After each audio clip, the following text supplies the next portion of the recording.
Hello अच्छा, कैसे हो आप लोग? बढ़िया। सर आप लोगों को तो डाउट होता नहीं है नहीं? कल के डाउट क्लास में बहुत कम लोग आए थे। सो आप लोगों को डाउट नहीं होगा, ठीक है, अच्छी बात है। सारा कुछ समझ गया, मैं कुछ बोलूँगा नहीं आज, काफ़ी कुछ बोल चुका हूँ। So let's move to our topic at current distribution. हम लोग लास्ट क्लास में पे छोड़े थे ना? मैंने आपको बताया था if your resistors in series then current through them must be equal and if they are in parallel then electric current divides in inverse ratio of resistances। वो सिंपल तरीका था, V by R1 V by R2 था, उसका ratio का R2 by R1। उस पर मैं question करता हूँ, आपको बताया था जैसे ये अगर आपको हर ब्रांच में करंट निकालना है दैट इज इजीएस्ट मेथड। पहले R इक्विवेलेंट निकाल के टोटल करंट निकालो, फिर उसको डिस्ट्रीब्यूट कर दो। जब ये नहीं हुआ तभी कुछ और ट्राई करना है, और सब में लंबा जाता है नहीं। जैसे हम इसे कंटिन्यू करते हैं, एक सिंपल सर्किट लेते हैं और ये सब फिर कैपेसिटर में मैं यूज करूंगा। वहां पे आपने दोनों सर क्या कर दिया, ये जितना कुछ हम करवा रहे हैं सब कैपेसिटर में 8 सर्किट में यूज होगा, इसलिए पहले करंट पढ़ा रहा हूँ ताकि आप वहां पे दिक्कत आपको फेस ना हो। सिंपल लेते हैं,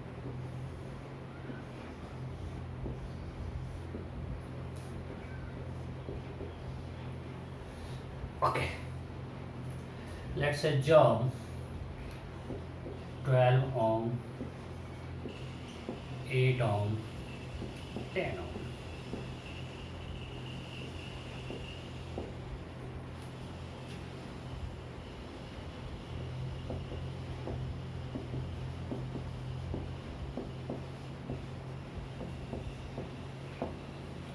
ये हमारा सर्किट है, ठीक है। और मानते हैं इसको हमने 3600 वोल्ट से जोड़, ठीक है। चलो मैं सिंपल पूछता हूं, find I. I equal to what? You have to find I. चलो करो, आई क्या, फटाफट करो, फटाफट करो, मैं भी कर रहा हूं आपके साथ।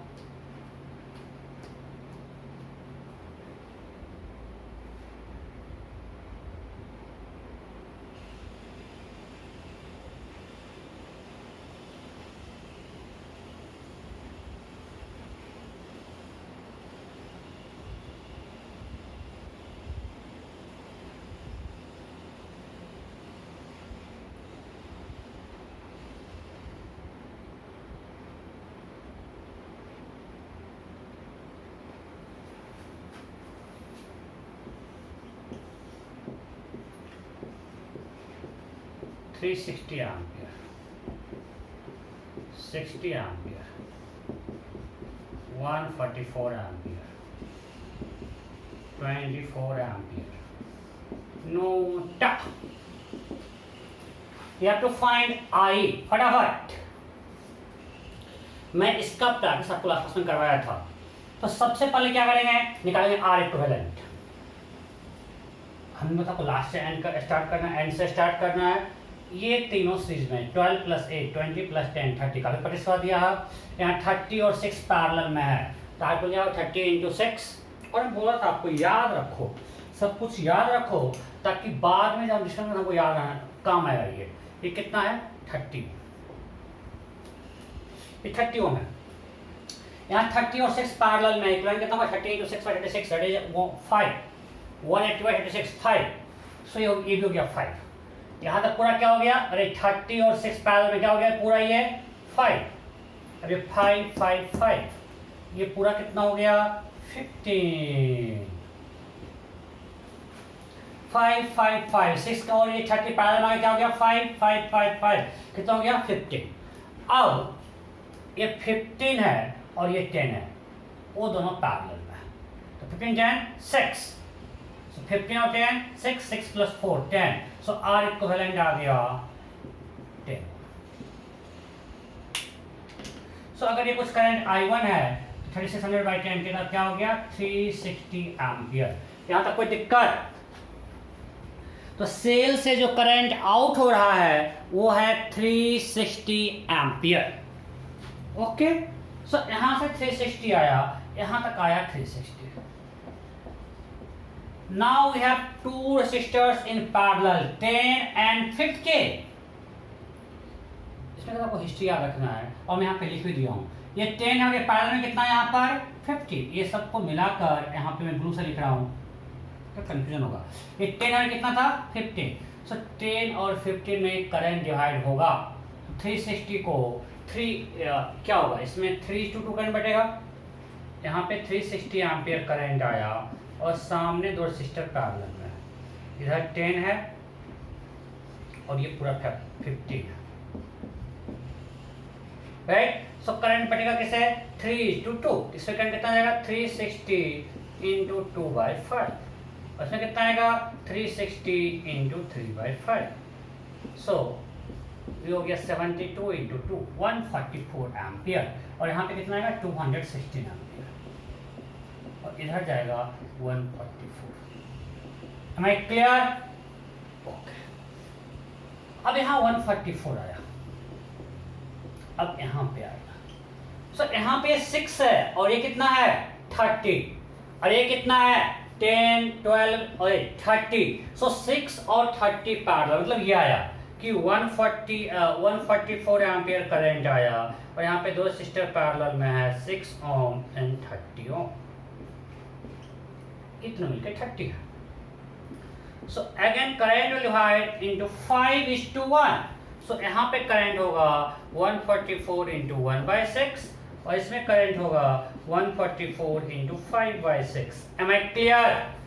Current will divide in ratio 5:1. So यहाँ पे हो जाएगा 24. सो इसमें करंट कितना आ जाएगा, इधर आएगा 24 और इधर जाएगा 120. फिर यहाँ पे आ गया 24, इधर से देखो 24. अब इस जंक्शन पे आओ, इधर से 24 इधर से 120, कितना हो गया 144. और इधर कितना, अब यहाँ पे आया 144, यहाँ से देखो इधर से 260 हो गया 360. मीन्स हमने सारा कुछ सही किया. Am I clear? अगर आप लास्ट क्लास समझ गए हो तो इसमें कुछ नया मैंने नहीं किया. सिंपल है भाई. ठीक है, नेक्स्ट.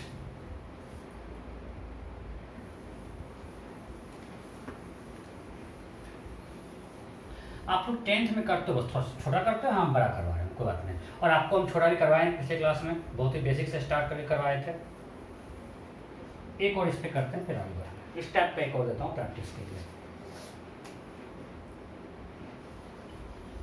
मैं बस आपके साथ ही करता हूँ.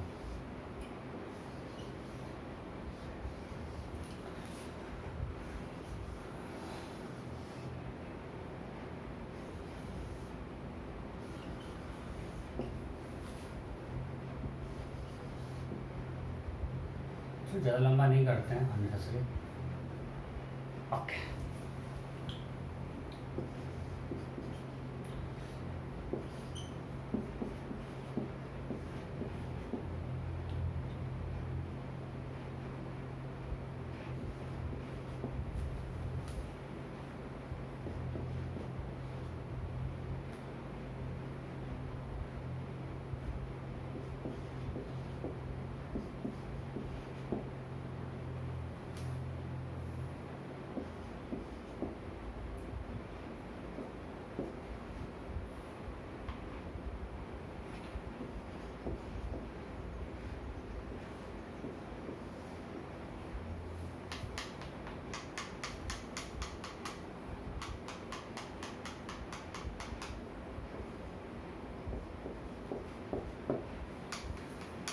okay, so again we have to find I1 and I2.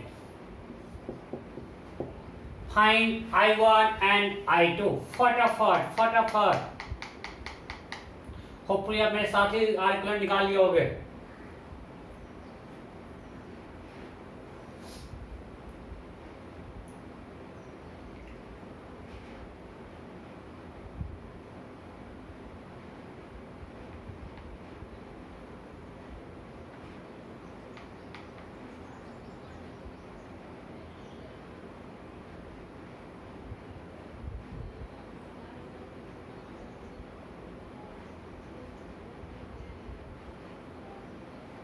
हुआ क्या?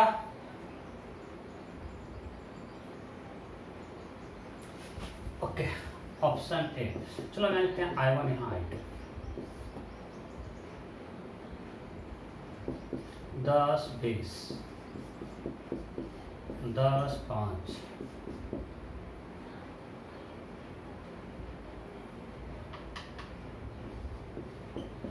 25 50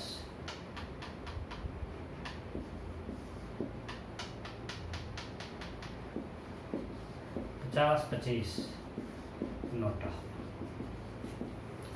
फाइंड I1 एंड I2। हो गया? टाइम दिया, काफी टाइम दिया। चलिए अब मैं करता हूँ। सर ऑप्शन दिख रहा है? हाँ दिख तो रहा है।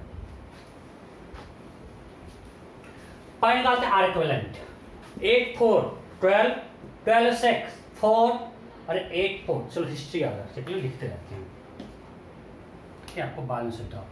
ये दोनों सीरीज में है, हो गया 12। ये 12 एंड 6 पैरेलल है या नहीं? अरे ये दोनों मिलकर लास्ट से स्टार्ट किए, ये सब आर इक्विवेलेंट में करवा चुके हैं यार। ये 12 और 6 पैरेलल, क्या हो गया? 4। सो ये सब मिलके क्या हो गया है? 4। ये 4 और 6 10। सो यहां तक क्या हो गया? ये हो गया है 10। मैं यहां लिख देता हूं। अब 10 और 15 है पैरेलल में, क्या हो गया? 6 6 + 24 30। सो ये हो गया यहां तक 30। अब 30 और 6 5 5 + 3 8। Am I clear? अरे 8 और 4 सीरीज में, 12 12 और 6 पैरेलल में 4। अब ये 4 और 6 सीरीज में है ना, अगर यहाँ पे 4 लगा देंगे 6 है और ये सब हट गया तो क्या होगा? ये सीरीज में 4 + 6 10। दिक्कत है तो बोलो। ये 6 ओम है, ये 4 ओम है, ये सीरीज में है या नहीं है? ये तो हट चुका है, नीचे वाला I4 12 करके हटा चुके हैं। ये दोनों सीरीज में 6 4 10। ये क्या हो गया? 10 और ये कितना है? 15। तो 10 और 15 पैरेलल है तो हो गया 6। फिर यहाँ पे सबको हटा के लगा दिए 6। तो 12 6 एंड 12 सीरीज में है, हो गया 30। तो 30 यहाँ लगा दिए। 30 और 6 पैरेलल, क्या हो गया? 5 5 + 3 8। तो आर इक्विवेलेंट हो गया 8। सो करंट हो गया 150 एम्पीयर। कोई दिक्कत? 1200/8। अब 150 हुआ, सो यहां से 150 आया। अब 6 अब पैरेलल यहाँ पे क्या है? 30। सो करंट बचेगा यहाँ पे 5:1 में। सो यहाँ आएगा 150 × 5/6, राइट? 150 × 5/6 that is 125 ampere. और ये कितना जाएगा? 150 × 1/6 25 एम्पीयर। Am I clear? कोई डाउट है? नहीं। सो यहाँ 25, फिर यहाँ से यहाँ 25 आया। फिर से दो ब्रांच मिला, ये और ये। तो अरे भाई ये पूरा कितना है? ये सब पूरा कितना है? ये जो मिला ये यहाँ पे कितना है पैरेलल में? 10 और ये 50। मैं 3:2 में करंट बटेगा 2 मतलब 2:3 में। Inverse function बटेगा 2:3। सो इसमें करंट आएगा। अरे यार ये 25 एम्पीयर है और दो पैरेलल में है 15 एंड 10। सो अगर मानते हैं यह है I3, यह है I4। So I3/I4 inverse of resistance 10/15 2/3। So I3 = 25 × 2/5। कोई दिक्कत? अरे यार 2s + 3s = 25, उससे भी करके दे जाएगा। सो क्या होगा? I3 10 and I4 15। मीन्स इधर आया 10 और इधर गया 15। अब ये 15 यहाँ पे आया, फिर से यहाँ पे दो ब्रांच आ गया, ये और ये है 12, ये है 6। तब बचेगा 2:1 में 2:1। सो 15 × 2/3 10 एम्पियर, 15 × 1/3 5 एम्पियर। क्लियर? पक्का? होपफुली क्लियर है। देखो प्योर प्रैक्टिस है, दिक्कत है तो कुछ नहीं, आप अच्छे से, हम चूंकि शॉर्टकट में कर रहे हैं थोड़ा सा, आप अलग अलग स्टेप बना के खुद से देखो, बस समझ में आ जाएगा। मैं क्लास में कितना कराऊंगा बेनिफिट नहीं होगा, यहाँ पे कौन सा मैं सिखा नहीं रहा हूँ। दिक्कत है तो देखते हैं लाइव क्लास में। ठीक है, फिर डाउट देखेंगे। अब आते हैं जहां पे क्लियर, हम लोग आर को निकाले, जहां पे क्लियर कट सी पैरेलल नहीं था, वहां क्या करेंगे, वहां पे कैसे देखेंगे करंट डिस्ट्रीब्यूशन। जैसे हमने ये किया था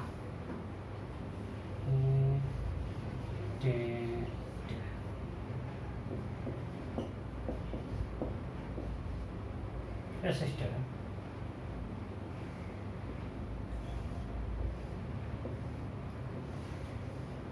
इसको हमने ऐसे सेल से जोड़ दिया।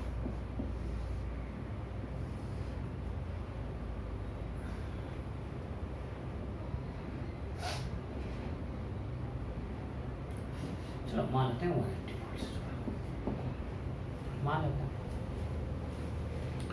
अब हमको यहाँ मान लिया निकालना है I1 और I2, ये क्वेश्चन ध्यान से देखना, आसान है बहुत। जब भी ऐसा है ना, आप पर निकालो रेसिस्टर में करंट फिर लगाएंगे केसीएल। एक चीज ध्यान रखना, जब करंट डिस्ट्रीब्यूशन निकालना हो इसमें कनेक्टिंग वायर में, आपको आना पड़ेगा ओरिजिनल सर्किट में। जब आप आर इक्विवेलेंट निकाले थे क्या किए थे, अगर यहाँ 0 है तो यहाँ पोटेंशियल 180 है, सो ये भी 180, ये भी 180, ये 0, ये 0, मीन्स सब 180 और 0 के बीच में है। किए थे, यही किए थे ना। तो हम क्या करते थे, आर इक्विवेलेंट में सबको पैरेलल मान के आर इक्विवेलेंट निकाल लिए। यहाँ पे दिख रहा है 180 0 180 0 180 0, तो सब में हम करंट तो निकाल सकते हैं, यहाँ से क्लियर निकाल सकते हैं करंट। इसमें कितना करंट होगा 180/5 50 12 एम्पीयर। सिस्टम में करंट निकाल सकते हैं ना, डेल्टा V बाय R। यहाँ पे 180/10 इस डायरेक्शन में, आप कुछ भी ओरिजिनल सर्किट आना पड़ेगा, क्योंकि कैसे कनेक्शन है ये नहीं देख पाएंगे। आप यहाँ पे जाओगे तो यहाँ पे आप अलग तरह से कुछ वायर ऐसे जोड़ दिए, आप ऐसे जोड़ दिए तीनों पैरेलल में। अब कौन कैसे कहाँ पे कनेक्शन है उसको आपने सिंपलीफाई कर दिया है, तो आप यहाँ से करंट नहीं लिख पाओगे। तो आपको जब भी करंट निकालना है ना, आपको ओरिजिनल सर्किट में आना पड़ेगा। आप बहुत तो इसको यूज करते हो टू फाइंड आर इक्विवेलेंट और यहाँ से टोटल आई निकाल सकते हो, बट अल्टीमेटली हर ब्रांच में करंट निकालने के लिए हमको जाना पड़ेगा ओरिजिनल सर्किट, ये आपको ध्यान रखना है। फिर ये 180 है, ये 0 है, करंट जाएगा हाई से लो 180/3 60। अब यहीं पे देखते हैं, यहाँ पे लगाते हैं जंक्शन लॉ। इधर गया 60, इधर गया 18, मीन्स यहाँ कितना आया होगा 78। अरे हाँ नहीं, इस जंक्शन से इधर गया 60 एम्पियर, इधर गया 18 एम्पियर, मीन्स आया कितना होगा यहाँ पे 78। सो यहाँ से करंट आया 78। अब देखो इस जंक्शन पे इधर से 78, इधर से 12, मीन्स यहाँ कितना आया होगा 90। और आप देखोगे आर इक्विवेलेंट कितना है 15 10 6 3 2। से 2 ओम को हमने 180 वोल्ट से जोड़ा है, तो करंट कितना आना चाहिए 90 आ रहा। सही। मैं फिर से मापता हूँ, पहले हमने क्या किया, पोटेंशियल लिख लिया, ये 180 तो 180, ये 0 तो ये 0, फिर कनेक्टेड कंडक्टिंग वायर यहाँ 0, यहाँ 180। अब हम जिससे करते थे ना स्टार्टिंग में, रेजिस्टर में करंट निकालेंगे, बाद में कंडक्टिंग वायर निकालेंगे, केसीएल लगाएंगे, रेजिस्टर में करंट निकाल, सब जगह पोटेंशियल मिल गया तो आसान हो गया ना। 180/15 12 ampere, then 180/10 18 ampere, high to low high to low. अब जंक्शन पे केसीएल लगाना शुरू कर दिया, इधर से गया 60, इधर गया 18 तो आया होगा 78, यहाँ 78 निकला, इधर 12 निकला तो आया होगा 90। अब इस पे आते हैं, इधर से आया 12, इधर से आया 18, सो यहाँ से निकला होगा 30, सो यहाँ आया 30। अब देखो इधर से आया 60, इधर से आया 30, मीन्स यहाँ कितना निकलेगा 90। सही है, बिल्कुल सारा मैच कर गया, मतलब हमने सही किया। Am I clear? सो आपको जब भी इस तरह का सर्किट दिया हुआ है आप ऐसे कर सकते हो, या फिर आर इक्विवेलेंट निकाल के भी हम लोग यहां से डिस्ट्रीब्यूट करते, तो जहां जो आसान पड़ेगा वो करेंगे। नेक्स्ट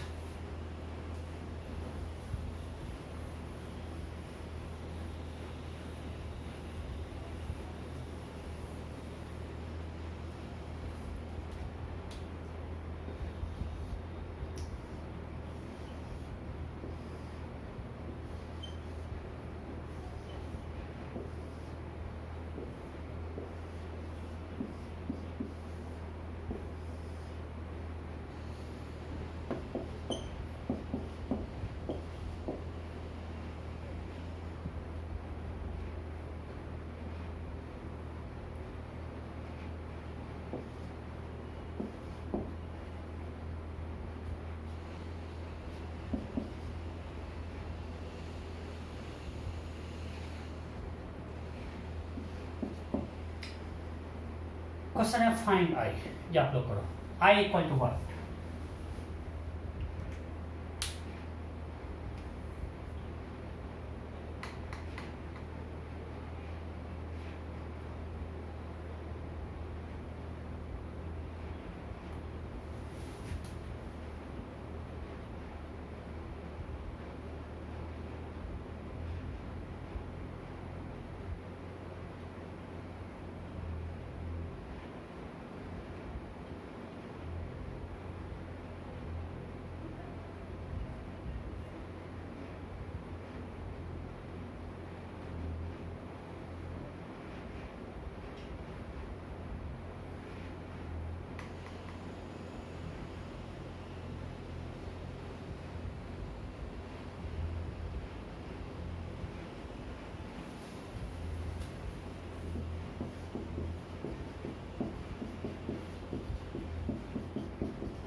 क्वेश्चन है फाइंड आई, ये 9 एम्पियर है।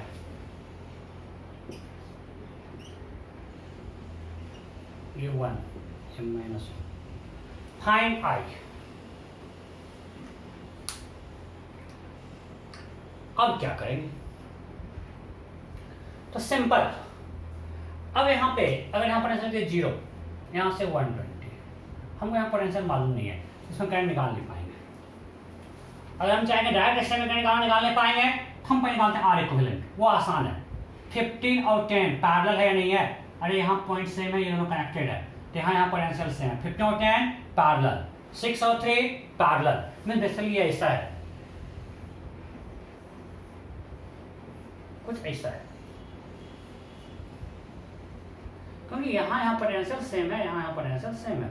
तो यह 15 10 एंड 6 3, ये क्या हो गया 6 और ये क्या हो गया 2, तो क्या हो गया इक्विवेलेंट 6 प्लस 2 8। सो करंट हो गया 120 बाई 15 एम्पीयर। यहां से क्या होगा भाई? अब यहाँ पे दोनों पैरेलल है, सो करंट 2:3 बढ़ेगा। अगर ये करंट I1 है, ये I2 है, so we know I1 by I2 in inverse of resistance means 10 by 15, that is 2 by 3. So I1 equal to 15 into 2 by 5, 6 ampere, and I2 equal to 15 into 3 by 5, 9 ampere. So I1 है मेरा 6 ampere and I2 है 9 ampere. Am I clear? So यहाँ पे आया 6 और 9, अभी भी कुछ नहीं कर पा रहा, कुछ नहीं कर पा रहा।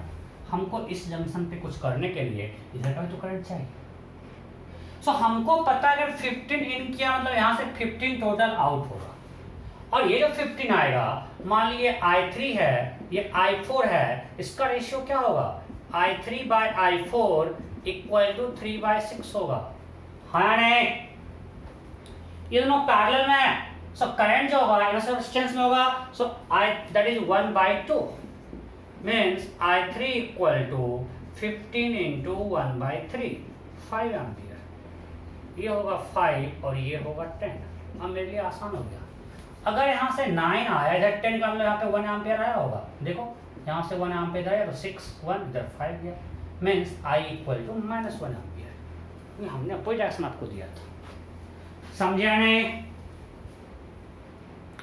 कोई डाउट नहीं? एक और करवाते हैं इस पे, एक और।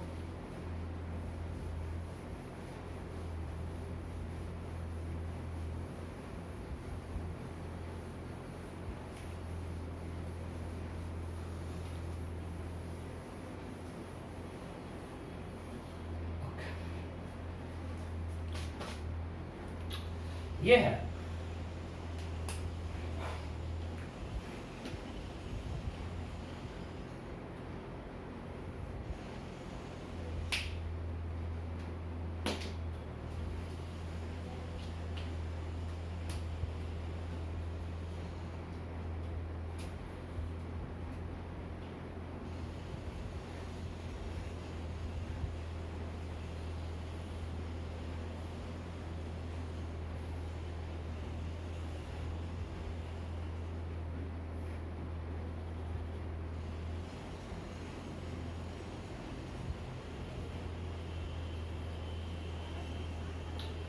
ये गलती मत करना।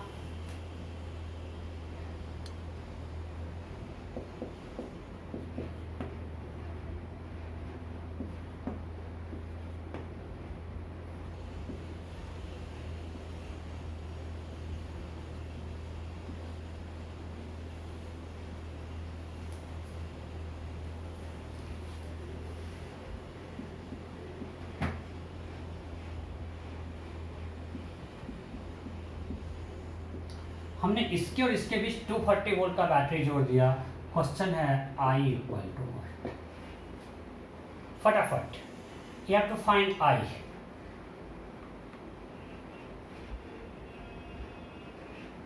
फटाफट फटाफट।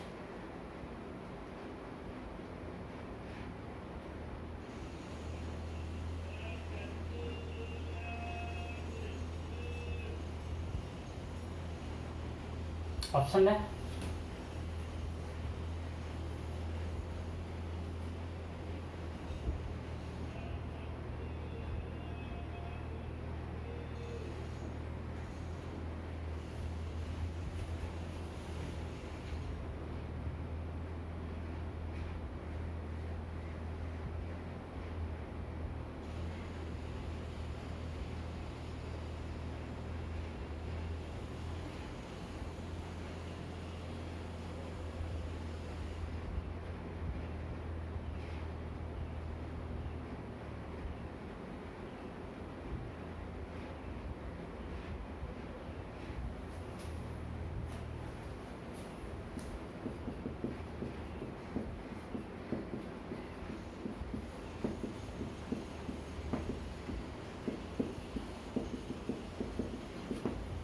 Find I. हो गया। देखो ये ए और बी है। पर आर इक्विवेलेंट क्या होगा? आर इक्विवेलेंट जल्दी बोलो।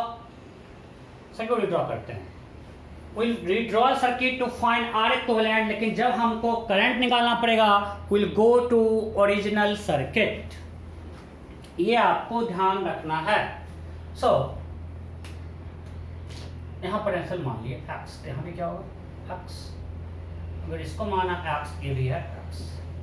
सो a से x के बीच, a से x के बीच, x से b के बीच, x से b के बीच रिड्रॉ करते हैं। ये हम क्लास में करवा भी चुके हैं। a से x के बीच, a से x, इसका स्टोरी कंप्लीट, इसका story complete. 15 and 10। Then between x and b 6, x and b 3, 6 and 3 and 8 है a और b के बीच, और हमको a और b के बीच ही आर इक्विवेलेंट निकालना है। Right. So 15 10 6 6 3 2 6 plus 2 8 and 8 4। So are equivalent मेरा आया 4 ओम। सिर्फ मैं ही नहीं सीख रहा हूँ, आप लोग भी सीख रहे हो ना।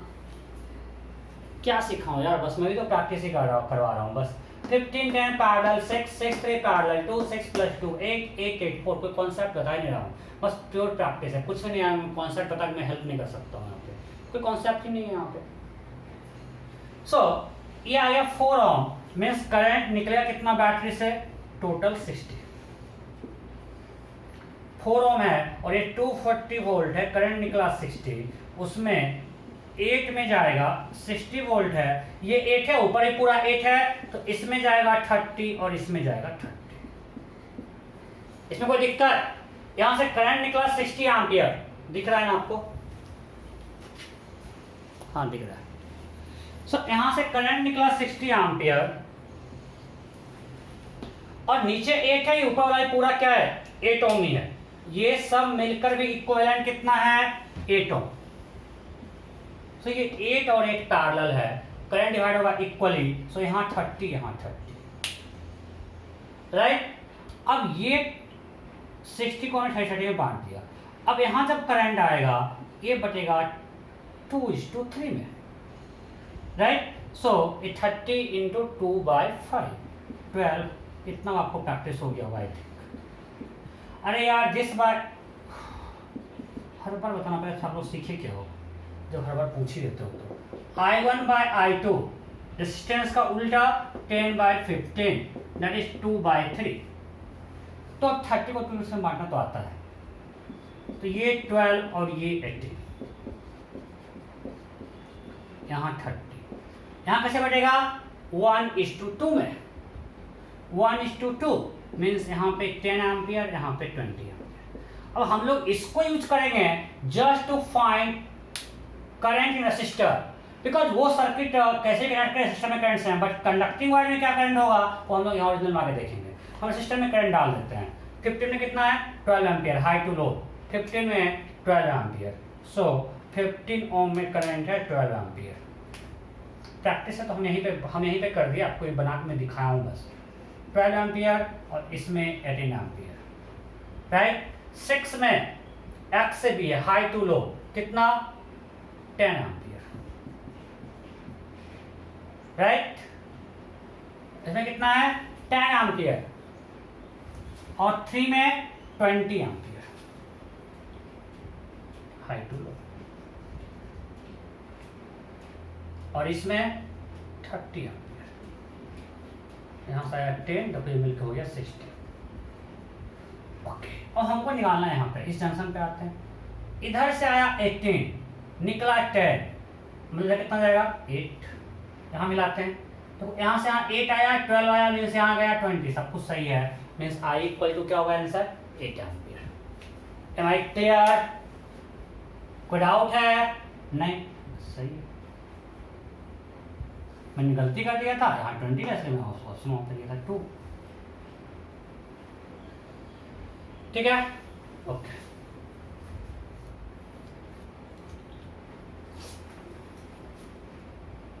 ठीक है ना, हाँ सही तो लग रहा है, सब कुछ मैथ्स का मतलब सही होगा। सो ये अब अगेन प्योर प्रैक्टिस है, आपको आगे क्वेश्चन मिलते रहेगा, आप करते रहना, असाइनमेंट वगैरह में प्रैक्टिस होगा। मैं बार बार बोल रहा हूँ, बहुत ज़्यादा सर्किट लंबा पूछता भी नहीं है, ज़्यादा परेशान भी नहीं होना। क्वेश्चन को तरीका इंस्ट्रूमेंट से कम्प्लीटली फॉर्मूला पुटिंग, कुछ भी नया नहीं है, ठीक। अब नेक्स्ट लिखिए व्हीटस्टोन ब्रिज। ये इंपॉर्टेंट है, इसलिए इंपॉर्टेंट है क्योंकि हमको इसका यूज करके 2 इलेक्ट्रिकल इंस्ट्रूमेंट पढ़ना है, मीटर ब्रिज और पोटेंशियोमीटर, और जो कि एग्जाम में 2 में से कोई एक पक्का आएगा, आधा मीटर ब्रिज और पोटेंशियोमीटर। देखो 4 इंस्ट्रूमेंट हम लोग पढ़ते हैं, galvanometer, ammeter, meter bridge, potentiometer, ये 4 इंपॉर्टेंट मेरा इंस्ट्रूमेंट है।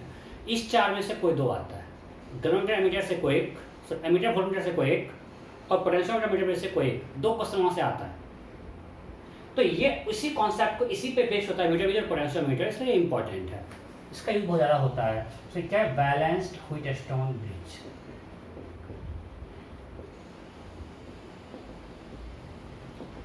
बैलेंस्ड व्हीटस्टोन ब्रिज सिंपल, ऐसा कुछ दिया हो आपको, जब भी दिखे 5 सिस्टर्स का बंच, आपको सबसे पहले इसी के बारे में सोचना है कि ये पॉसिबल है कि नहीं, क्योंकि 99% चांस कि वो व्हीटस्टोन ब्रिज ही रहा होगा। आपको उसको बैलेंस कैसे देखना है, बहुत ज़्यादा चांस है। तो जब भी आपको दिखे बंच ऑफ 5 सिस्टर, मतलब दिमाग लगाओ इस तरफ में कि व्हीटस्टोन ब्रिज है या नहीं है, ठीक है, ओके। मान लेते हैं ये है मेरा R1, R2, R3, R4, R5।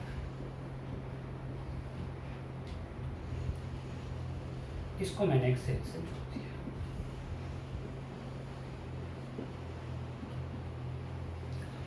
अब बैलेंस जब होता है ना, if Wheatstone bridge is balanced, if Wheatstone bridge is balanced, then मान दें ये पॉइंट ए है, ये बी है, ये सी है, ये डी है, potential at C equal to potential condition. जब भी ये बैलेंस होगा, इसका पोटेंशियल 0 होगा, means current through R5 will be 0, current through R5 will be 0, current through R5 0। So जब भी व्हीटस्टोन ब्रिज बैलेंस्ड है, मतलब इसका पोटेंशियल क्या होगा, सेम, C और D का पोटेंशियल सेम है, और जब इसका पोटेंशियल सेम है तो इसमें करंट क्या होगा 0, ठीक है, एक कंडीशन है। अब कब ये बैलेंस होगा भाई, कैसे समझेंगे बैलेंस है या नहीं है? बैलेंस सिस्टम मींस इस दोनों जंक्शन का पोटेंशियल सेम, मींस इसके करंट सिस्टम में करंट जीरो। अब हम कैसे देखकर समझेंगे कि सिस्टम बैलेंस है या अनबैलेंस, कंडीशन क्या होगा? तो सिंपल देखते हैं। मानते हैं यहाँ करंट गया इधर I1 और इधर गया I2। अब यहाँ से जब करंट आया और जब बैलेंस इसमें कोई करंट गया तो यहाँ भी कहाँ जाएगा? I1 ही जाएगा। यहाँ भी यहाँ कितना जाएगा? I1। जब ये यहाँ और यहाँ पोटेंशियल सेम है, मतलब करंट अगर यहाँ I1 तो यहाँ भी क्या होगा? I1। Am I clear? इसमें कोई डाउट है क्या? नहीं। जब भी यहाँ और यहाँ पोटेंशियल सेम है, इसका मतलब है कि करंट जो यहाँ I1 है यहाँ भी होगा, इधर कुछ गया ही नहीं। जंक्शन का जंक्शन लगाएंगे तो I1 इन क्या I1 आउट होगा, सिंपल है। सो अगर यहाँ I2 यहाँ भी क्लियर? ओके। अब बताओ VA minus VC equal to VA minus VD होगा। VA minus VC is equal to VA minus VD। Why? Because VC equal to VD. Since VC is equal to VD, that's why VA minus VC equal to VA minus VD। तो ये कितना होगा? Ohm's law से I1 R1। So I1 R1 equal to I2 R3। तो equation 1। Now VC minus VB should be equal to VD minus VB। Why? Because VC equal to VD। हमको पता है अगर VC equal to VD है means यहाँ से difference होगा, वही डिफरेंस यहाँ से यहाँ होगा। So again we can write I1 R2 equal to I2 R4। I think NCERT में ये मेथड नहीं किया होगा, कुछ और तरीके से इसका कंडीशन दिखाया गया है, शायद वो केवीएल यूज किया है। एनसीईआरटी में इसको प्रूव करने के क्या यूज किया है? केवीएल। मैं आपको आसानी से दिखा रहा हूँ। सो अगर बोर्ड में आता है प्रूव करने तो आपको क्या यूज करना है? केवीएल जो एनसीईआरटी में किया हुआ है, आपको इसको ध्यान रखना है। बट इससे बहुत आसानी से जो मैं कर रहा हूँ उससे 2 लाइन में आ गया, केवीएल थोड़ा टाइम लगेगा। नाउ डिवाइडिंग 1 and 2 फ्रॉम 1/2 क्या होगा? I1 R1 by I1 R2 is equal to I2 R3 divided by I2 R4। Cancel, so we can write R1 by R2 is equal to R3 by R2। मैं तो बोलता हूँ याद रखो कि for balance stone bridge, for balanced Wheatstone bridge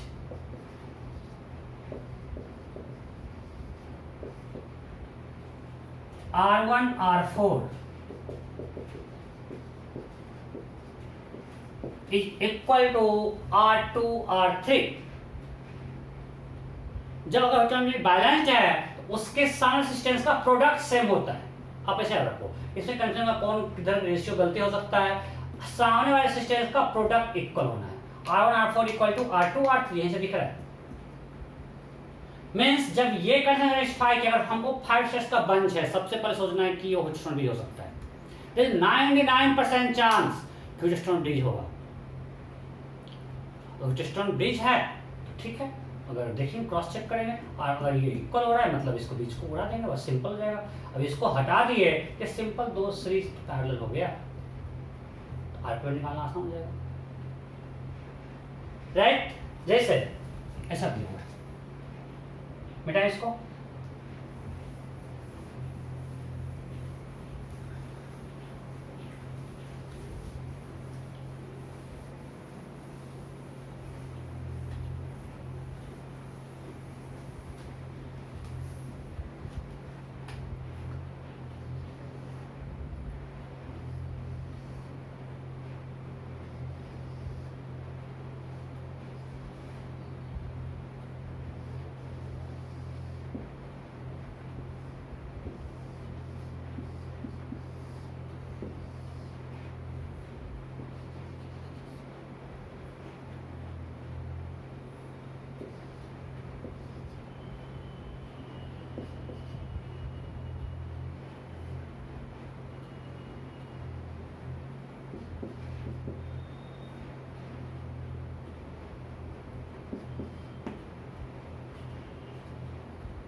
मान ले question पूछा फाइंड I1 एंड I2, ये पूछा।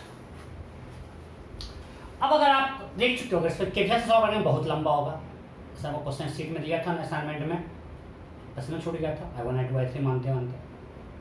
बट हमको जब 5 का बंच देखा, उसमें देखें कि ये बैलेंस स्टोन भी है या नहीं है। 6 × 10 60, 15 × 4 60, अरे ये तो बैलेंस है। मीन्स यहाँ और यहाँ का ए सी और डी का पोटेंशियल सेम है, मीन्स ये रहे ना रहे कोई फर्क नहीं पड़ता, इसमें करंट 0 होगा। मीन्स इसका सिंप्लीफाइड सर्किट ये हो गया।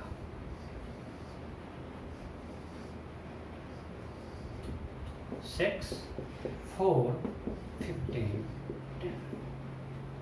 अब हमको इसमें करंट निकालना है। अब ये और ये सेज, ये और ये सेज 10 फिर और 25, सो आर इक्विवेलेंट क्या हो गया, या सिंपली करंट निकाल तो इसमें कितना होगा 500/10 50, और इसमें 500/25 20। अरे हाँ नहीं कोई दिक्कत,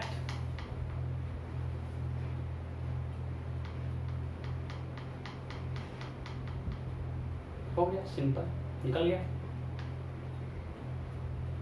समझ में आ गया ना। We don't need to find R equivalent. अरे यार ये यहाँ पे कितना है 500 वोल्ट,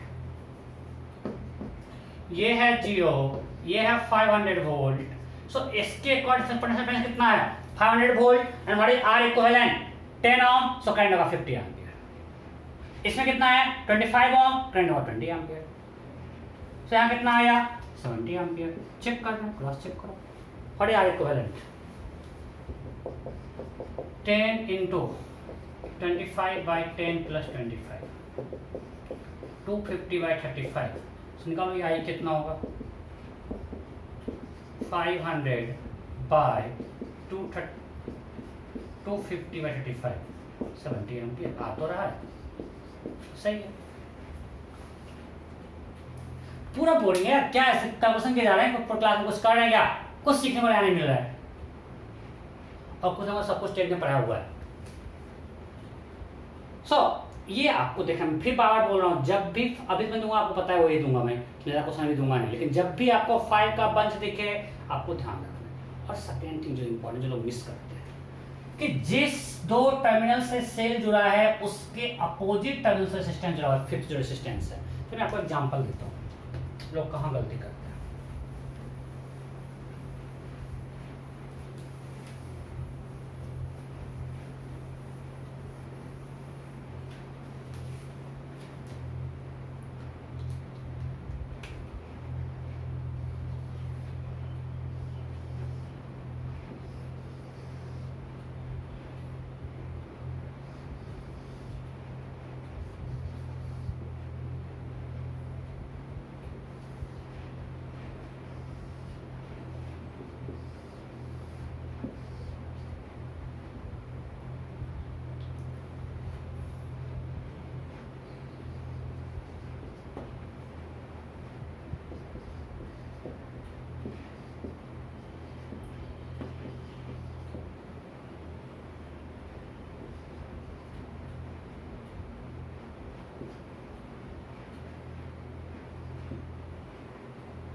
क्वेश्चन है फाइंड आई, समझेंगे फाइंड आई हो गया।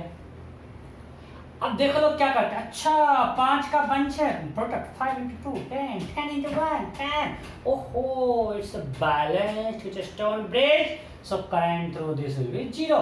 फटाक से मारेंगे, खड़क 0, बट ये गलत है, आपको मिलेगा -1।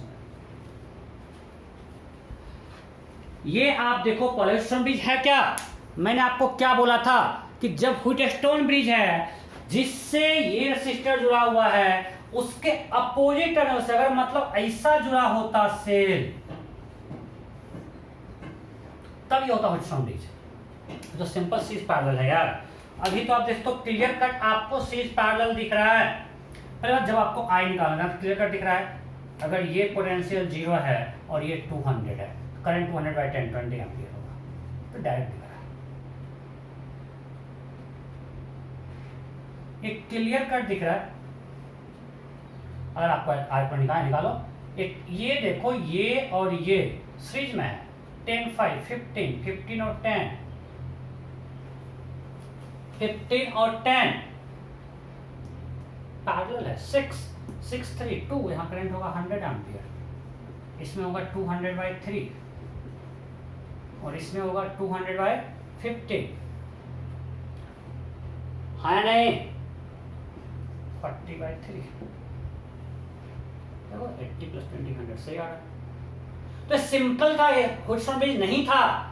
आपको ध्यान रखना है कि व्हीटस्टोन ब्रिज में जो हम बैटरी को जोड़ रहे हैं और ये जो बीच का फिक्स रेजिस्टेंस है वो तो अलग अलग टर्मिनल से जुड़ा हुआ है। सेम टर्मिनल से नहीं, यहाँ पे रेजिस्टेंस उसी टर्मिनल से जुड़ा हुआ है, सेम उसी टर्मिनल से जुड़ा हुआ है। ये तो सिंपल सीरीज पैरेलल सर्किट हो गया, ये आपको ध्यान रखना है। First thing.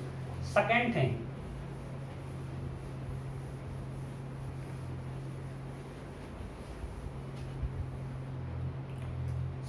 this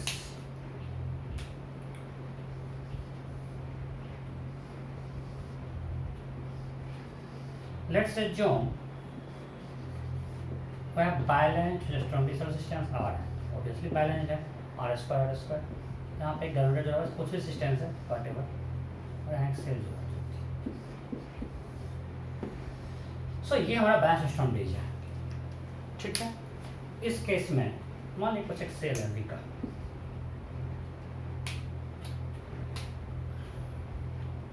चलिए R थोड़ा चेंज कर देते हैं, एक 2R और 4R। अभी बैलेंस है 4R²।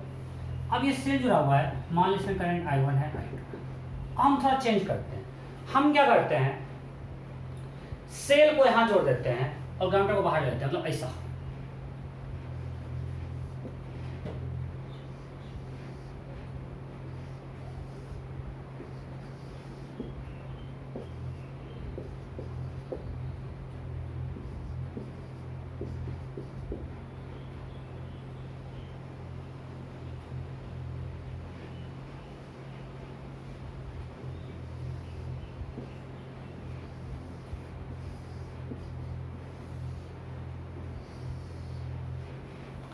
मतलब इससे सर्किट में कोई चेंज आया क्या? ये दोनों सर्किट में जो करंट सारा होगा सेम या अलग अलग, इसमें और इसमें। ध्यान से देखो, करंट जो होगा वो सेम या अलग अलग।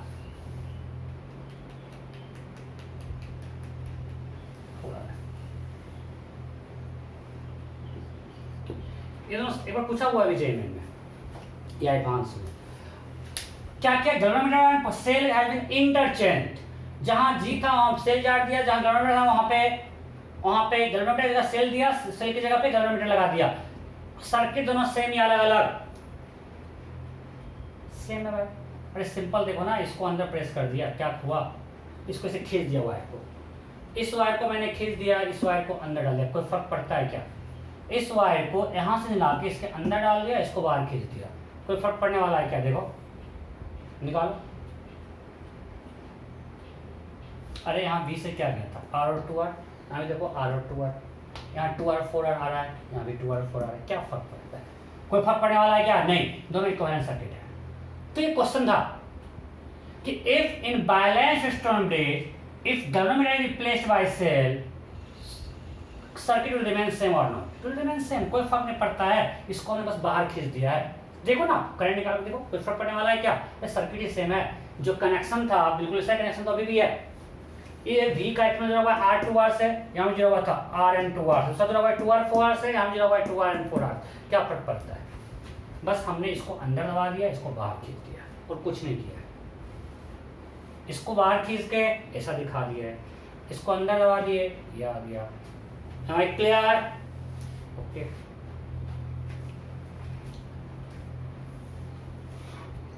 Oh good.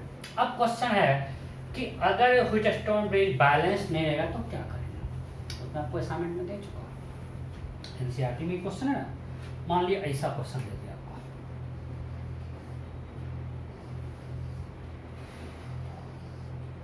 कहीं पूछता है, बहुत बड़ा है, नॉर्मली एग्जाम में आपको इसको अटेंड करने नहीं बोलता हूँ, आपको ऐसा दे दिया 4 2 कुछ ऐसा, मैं सॉल्व नहीं करूँगा, और बोल दिया find R equivalent, find R equivalent. अब क्या करेंगे, R equivalent across A B, तो बायस स्टॉम्पेज नहीं है, इसको हम बोलते हैं वीआई मेथड। क्या करेंगे, अपने मन से किसी भी पोटेंशियल का यहां पे बैटरी लगा दो, किसी पोटेंशियल का, मान लिया हम वी का लगा दिए, यहाँ हो गया 0, यहाँ हो गया वी। अब बताओ आपको हर सेक्शन में करंट निकालना आता है कि नहीं आता है, आता है। अब यहाँ मान लो पोटेंशियल एक्स है, यहाँ मान लो वाई है। अब आप दो नोट्स पे अब केवीएल भी लगा सकते हो, आपको हम होमवर्क में देते हैं, दो नोट्स दिए होमवर्क में, यार हर ब्रांच में आई निकालो, वही तो हमने वी वोल्ट लगा दिया अपने मन से। आप हर ब्रांच में आई निकाल सकते हो ना, एलर्जिंग केवीएल और नोडल मेथड। हम नोडल लगा रहे हैं, हम एक्स वाई निकालेंगे। कैसे निकालेंगे एक्स वाई, लिखेंगे यहाँ पे लगाए notes, x minus v by 4 plus x minus y by 6 plus x by 2 is equal to 0. This is equation 1. X minus v by 4, x minus y by 6 plus x by 2 equal to 0. अब y पे लगाते हैं, y minus v by 2 plus y by 4 plus y minus x by 6 equal to 0. यही करना है, सबको out कर लिए, y minus v by 2, y minus 0 by 4, y minus x by 6। यहाँ पे सब आउट किए, x minus v by 4, x minus 0 by 2, x minus y by 6। Now I have two unknown two equation। जब आपको एक बार x y निकल जाएगा, आपको ये करंट मालूम है I1 and I2। क्या हो जाएगा, v minus x by 4, ये v minus y by 2, तो ये करंट निकल गया I1 plus I2। जब ये करंट निकल जाएगा आपको इन टर्म्स ऑफ v निकलेगा। यहाँ पे हम v नॉन मान रहे थे, हमारा एक्स वाई अननोन था, एक्स वाई किसके टर्म में आएगा, v के टर्म में कुछ आएगा। सो यहाँ पे I1 प्लस I2 निकला इन टर्म्स ऑफ v, तो R इक्विवेलेंट क्या हो जाएगा, v by I1 plus I2, cut जाएगा v, आपको निकल जाएगा R इक्विवेलेंट। तो लंबा तरीका होता है, इसको सॉल्व करेंगे, वहां से ये निकालेंगे, फिर I1 I2 निकालेंगे, पोटेंशियल जब मिल गया तो I1 I2 निकल जाएगा, फिर I1 प्लस I2 निकलेगा, फिर I2 निकलेगा। आपका ये होमवर्क है, you have to find R equivalent for this circuit. ये होमवर्क है, सॉल्व करके आपको इसका R इक्विवेलेंट निकालना है। ये क्या है, अनबैलेंस्ड व्हीटस्टोन ब्रिज, इसका आपको R इक्विवेलेंट निकालना है, ये आपके लिए होमवर्क है।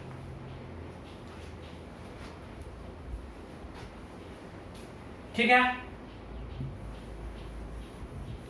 ओके, मैं यहीं पे छोड़ता हूँ, फिर सिमेट्री है उसको कंटिन्यू करना ज़्यादा बेटर है, मतलब एक क्लास में। तो अगले क्लास में सिमेट्रिक सर्किट, मतलब आर्क में हम लोग सर्किट लगभग ख़त्म कर लिए हैं, बस थोड़ा सिमेट्री बचा हुआ है, उसको करा के फिर हम लोग पढ़ेंगे इलेक्ट्रिकल पावर। तो नेक्स्ट क्लास में सिमेट्री पढ़ेंगे प्लस इलेक्ट्रिकल पावर पढ़ेंगे। या मैं देखता हूँ सिमेट्री का वीडियो दूंगा, मैं देखता हूँ। ठीक है, ओके, बाय बाय।